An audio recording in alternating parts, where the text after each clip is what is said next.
So we're going to talk about inheritance in this video. Then we'll give an example that will explain it very well for you. In most programming interviews, this is the question I've noticed many employers ask. They will just throw it at you. What is inheritance? And what do you understand by inheritance? Alright, so I want you to get it once and for all in this video. So inheritance is when a class is defined by inheriting existing function of a parent class. You understand? Here, a child class will inherit all of few member functions and variables of a parent class. So we'll see it in action so you understand this definition. I know programmers don't deal with definitions like this. We like practical, so let's go see it. Alright, so we're going to clean all these up. So finally we just have this. So I want to reset this. Okay, we have books, and let us create another class novels extends books. So this is how this keyword extends is what you use to show that a child class is inheriting the properties of a parent class. So this class now, we want to write another class. What it simply means is that we want to write another class, but we want to also carry everything that we already have here along. You understand? It's just like you want to build a multi-story block. You built a bungalow, a duplex, okay, bungalow, and at the end of the day, you want to add an extra floor on top. You understand? So the floor on top, the next floor you're adding is the child floor. You understand? It will have all the properties of the first floor plus extra. So we want to write a novels class, but we're trying to get all the properties of what we already have on books. All right. So to have a novels class, we can just start declaring variables. Remember here we used var to declare this price. So I'm going to try and once you use var, it's kind of saying public by default. So I'm going to use I can use var, but I just want to use public. It's the same thing. Alright, public publisher.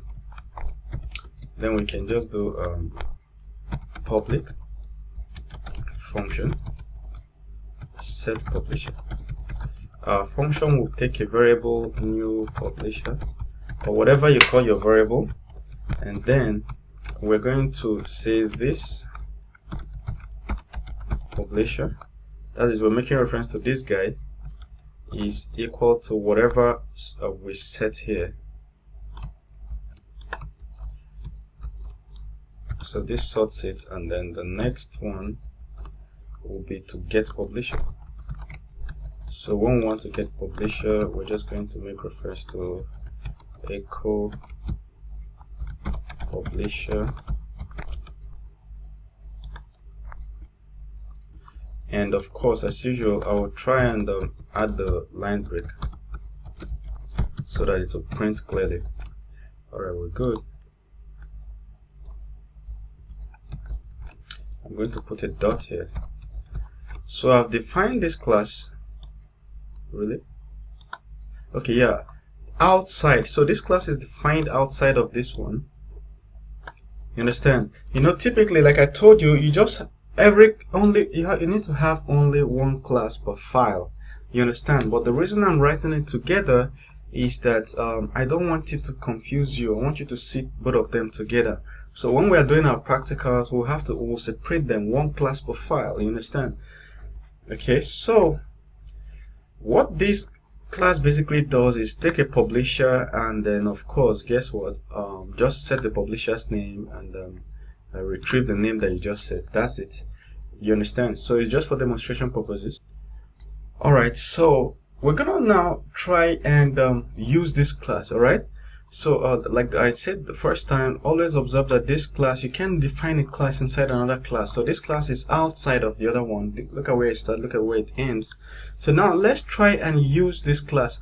Now what this extends means that it's as if everything inside these books, everything defined inside these books is also owned by these novels. You understand? So imagine that all this code is as if all this code here was copied and paste it here.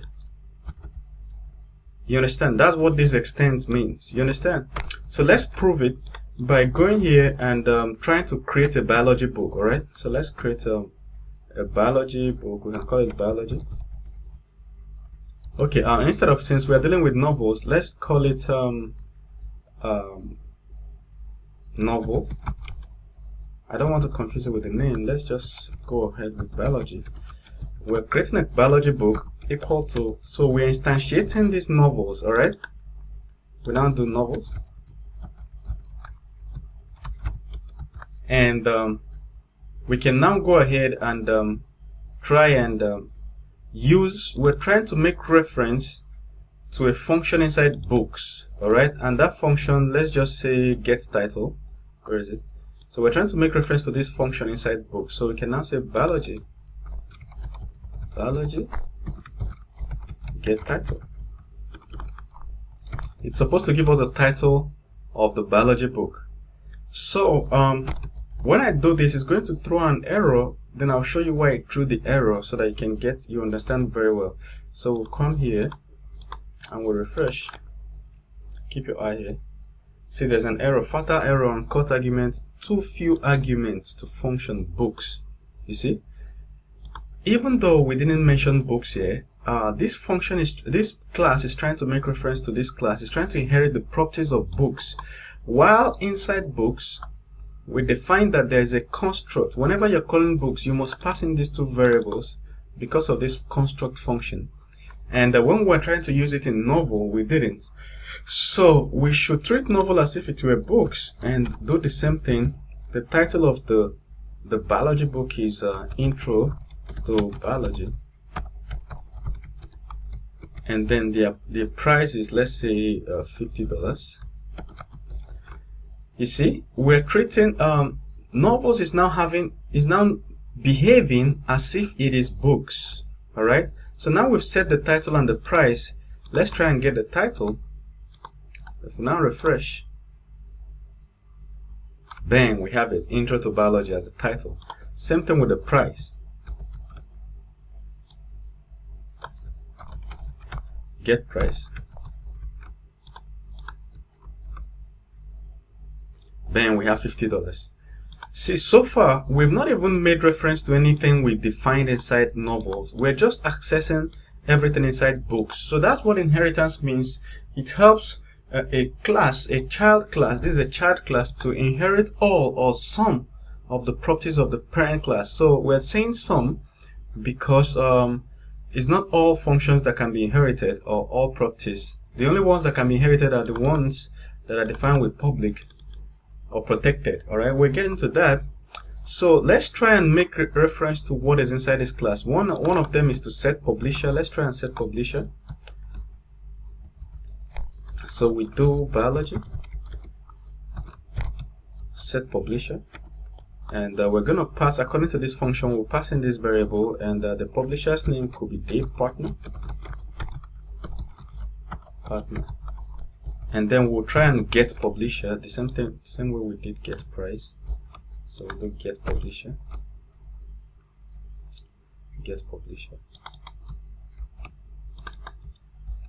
all right, so let us go and refresh.